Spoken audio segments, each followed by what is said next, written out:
Gandhi.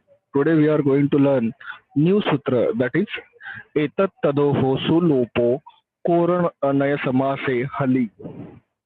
Simply to understand this sutra, we will read first line in front of eshah or sah. eshah या सह के सामने अगर हल यानी कोई भी व्यंजन आ जाए तो विसर्ग का लोप होता है। जैसे उदाहरण में है एषः अधिक विष्णु हो। एषः के आगे व यह व्यंजन आया है, इसलिए विसर्ग का लोप होकर एष विष्णु हो ऐसा हुआ है। या फिर सह प्लस शंभु में सह के आगे श यह व्यंजन आया है, हल प्रत्याहार का वर्ण आया है, इसीलिए सह का जो विसर्ग है उसका लोप होकर सशंभु हुआ है। यह एग्जाम्पल और सूत्र हमने समझ लिया, बट सूत्र हमने अपनी भाषा में समझा है।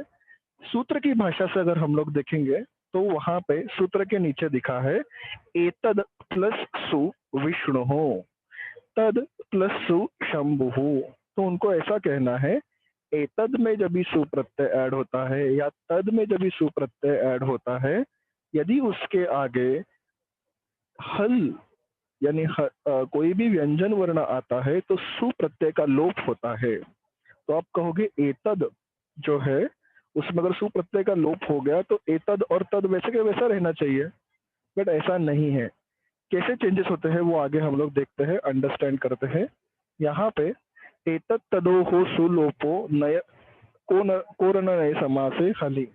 यहाँ पे सेम एग्जांपल लिया है एषः प्लस विष्णु हो। ये एक्चुअल कंडीशन है। एक स्टेप पीछे चले गए हम लोग तो हमें मिलेगा एतद प्लस सु विष्णु हो। सु और जो माउथ वाला जो सु है वो लगा हुआ है यहाँ पे। अभी यहाँ पे ये जो एतद प्लस सु है उसमें एक सूत्र लगता है तदोहो सह सावनन्तयोहो, जिससे जो तद है उसके जगह पे स हो जाता है। तो एतद में जो तद है उसका स होने के वजह से एस हो गया है। तो एस अधिक सु अधिक विष्णु ऐसा रूप बन गया। अभी जो एस अधिक सु अधिक विष्णु बना हुआ है वो एस में जो स है उसको आदेश प्रत्ययो हो, यह सूत्र से स का श बन गया। हम अपने अभिजात संस्कृत में भी देखते हैं मालासु और देवेशु। क्यों होता है ये फर्क? अगर स के आगे अ या आ है तो स एज इट इज रहता है, बट अ या आ को छोड़कर कोई भी व्यंजन कोई भी अलग स्वर वर्ण है या व्यंजन ये है तो स का श हो जाता है। इसलिए देवे शु और माला सु, कवि शु, देवेशु और कविशु में अ और आ को छोड़ के दूसरा स्वर वर्ण आया हुआ है, इसलिए फर्क पड़ा हुआ है। अदरवाइज हमें वो फर्क दिखाई देता नहीं है। उस तरीके से यहाँ पे हमें स का श कर दिया। तो अभी कंडीशन हो गई एश प्लस सु प्लस विष्णु हो।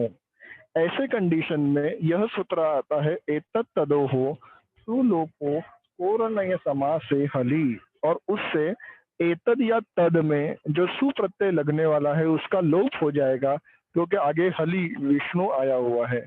तो यहाँ पे वो विष्णु का वो होने के वजह से आगे सु प्रत्यय का लोप हो गया और ऐसे विष्णु हो, ये आंसर मिला।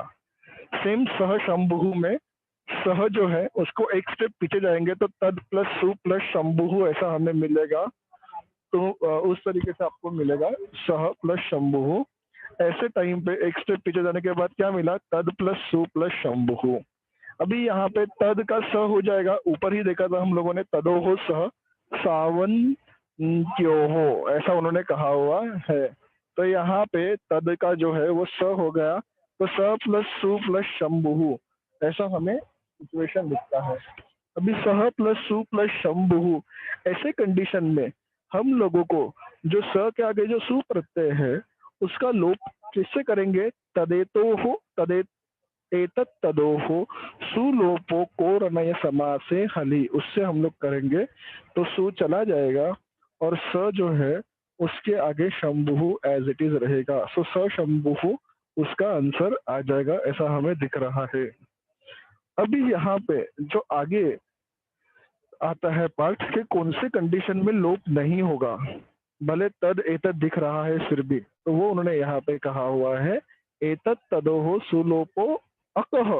अगर अक लगा है, एषः या सः को अक प्रत्यय लगा है, तो सु का लोप नहीं होगा। तो अगर एष में मैंने अक लगा दिया तो एषक हो गया, और सह में अगर मैंने अक लगा दिया तो सक हो गया। तो भी ऐसा कंडीशन है कि एषक प्लस सु प्लस रुद्र, तो एषक को जब भी मैं विसर्ग लगा रहा हूँ तो एषकस ऐसा हो जाएगा। यहाँ पे वो सब चेंजेस की जरूरत नहीं है, बिकॉज ऑलरेडी अक लगा है, तो एषकस हो गया उपदेशीय जनुनासिक इत से। अभी उसको ससजुषो हो रोहू से स का र कर दिया, एषकर रुद्र। अभी एषकर रुद्र करने के बाद मेरे पास दो ऑप्शंस हैं, आइदर मैं रोरी करूं या हशीच करूं। तो हमने पहले ही देखा है, ऐसे कंडीशन में हमें हशीच करना है, तो एशक उ रुद्र किया मैंने, हशीच से र का उ कर दिया, एशक उ रुद्र हो गया, और आद गुण से उ का ओ हो गया, एशको रुद्र। वैसे ही सक प्लस सु रुद्र में एक स्टेप पीछे चले जाएंगे, तो सकस या फिर उसी को कंटिन्यू करेंगे, पीछे जाने की जरूरत नहीं, उसको कंटिन्यू करेंगे तो उपदेशी जनुनासिक इत से स में जो ऊ है उसका ईत पद संज्ञक होने के बाद निकल जाएगा, तो सकस रुद्र रहेगा। ससजुषो हो रूहू से स का र होके सकर रुद्र हो गया, और यहाँ पे रोरी को फॉलो न करते हुए हशीचा को फॉलो करते हुए र का ऊ कर दिया, तो सक उ रुद्र हो गया। और अभी ये सक उ रुद्र को आद गुण से सको रुद्र ऐसा हमने आगे कन्वर्ट कर दिया है। तो ये अक होने के वजह से एशक एंड सक हम लोग ने यहाँ पे, भले आगे व्यंजन है, हल है, फिर भी सु का लोप नहीं किया है। वैसे ही अगर नय समास है, इसका नय समास एश का और सह का। ईश का नय समास है अनेश, और स का नय समास होता है असह। तो ऐसे कंडीशन में अगर सु प्रत्यय लगा हुआ है और उसके आगे हल भी आता है, तो फिर भी सु का लोप नहीं करना है। अनेश सु शिव, अनेशस शिव हो गया उपदेशी जनुनासिक इत से। अब ये स का श हो गया स्तोहुष चुनाश चू से, तो यहाँ पे अनेश शिव ऐसा हो गया है। तो यहाँ पे हमने सु का लोप क्यों नहीं किया, क्योंकि भले आगे व्यंजन हो बट उसके पहले नया समास आ गया है अनेश करके। तो यहाँ पे सोहुष चुनाश चूहू करने के बाद मैं उसका डायरेक्ट संधि अनेश शिव कर सकता हूँ, या वा शरी से वो विसर्ग को एज इट इज रख के अनेश शिव ऐसा भी कर सकता हूँ।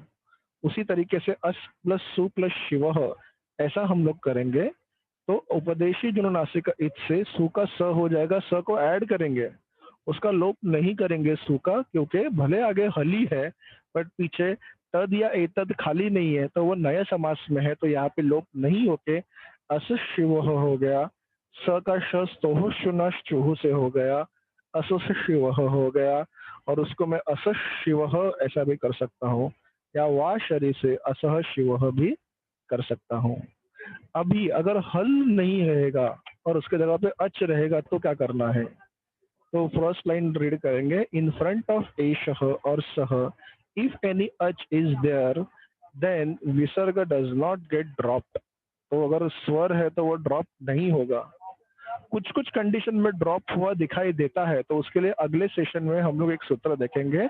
एकदम रेयर कंडीशन है जहाँ पे ये ड्रॉप होता है स्वर होने के बाद, अदरवाइज हल रहेगा तो ही सह या एशह का विसर्ग ड्रॉप होता है, स्वर रहेगा अच रहेगा तो ड्रॉप नहीं होता है। एग्जाम्पल है एशह प्लस अत्रह।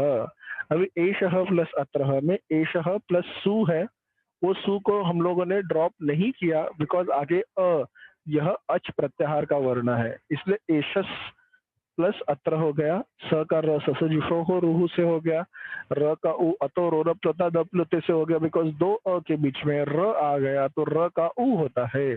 एश प्लस उ अत्र यहाँ पे हो गया, आद गुण से अ और उ का मिक्सचर होके एशो अत्र हो गया, एंड एंग पदांतादति से एशोत्र ऐसा उसका फॉर्म बन गया। तो इस तरीके से हम लोगों ने यहाँ पे देखा कि एशह और सह के आगे यदि व्यंजन आता है तो एशह या सह में जो सु प्रत्यय यानी विसर्ग है उसका लोप होता है, किंतु अच अगर आ गया तो लोप नहीं होता है। उसी के साथ साथ यदि हमें दिखता है कि वहाँ पे नया समास किया है सह या एषः का, अनेशः और सकः असः, तो भी यहाँ पे नहीं होता है। एट द सेम टाइम अगर उसमें अक प्रत्याहार लगाया हुआ है, जिस तरीके से एशक या शक, तो फिर भी यहाँ पे लोप नहीं होगा। मतलब टोटल 4 कंडीशंस यहाँ पे बताई है। पहली कंडीशन में विसर्ग का लोप होगा, वो मेन पार्ट है, और बाकी 3 कंडीशन में विसर्ग का लोप नहीं होगा, ये सेकेंडरी पार्ट है। मेन पार्ट ऐसा कहता है कि सह और एषः के सामने अगर हल प्रत्याहार का कोई वर्ण व्यंजन आता है, तो उस विसर्ग का लोप कर दो, which is the main part. उसके बाद कहा है, अगर स्वर वर्ण आ गया, अच आ गया, तो विसर्ग का लोप मत करना। या फिर वहाँ पे अक प्रत्यय आ गया एशक, सक, तो फिर भी लोप मत करना, स का, विसर्ग का, सु का। या फिर वहाँ पे नया तत्पुरुष समास आ गया अनेशः या असह, फिर भी उस जो विसर्ग है, सु प्रत्यय है, उसका लोप नहीं करना। तो 3 कंडीशन में नहीं करने को कहा है, व्हिच इज़ सेकेंडरी, और एक मेन कंडीशन है जिसमें कहा है लोप करो, दैट इज़ इम्पोर्टेंट। एषः, सः के सामने व्यंजन आने पर विसर्ग का लोप करना है। सो इस तरीके से हम लोगों ने ये सूत्र सीखा। इसका ही कंटिन्यूएशन पार्ट नेक्स्ट सूत्र में भी हम लोग थोड़ा सा झलक है वो देख लेंगे। ठीक है, thank you so much, bye everyone.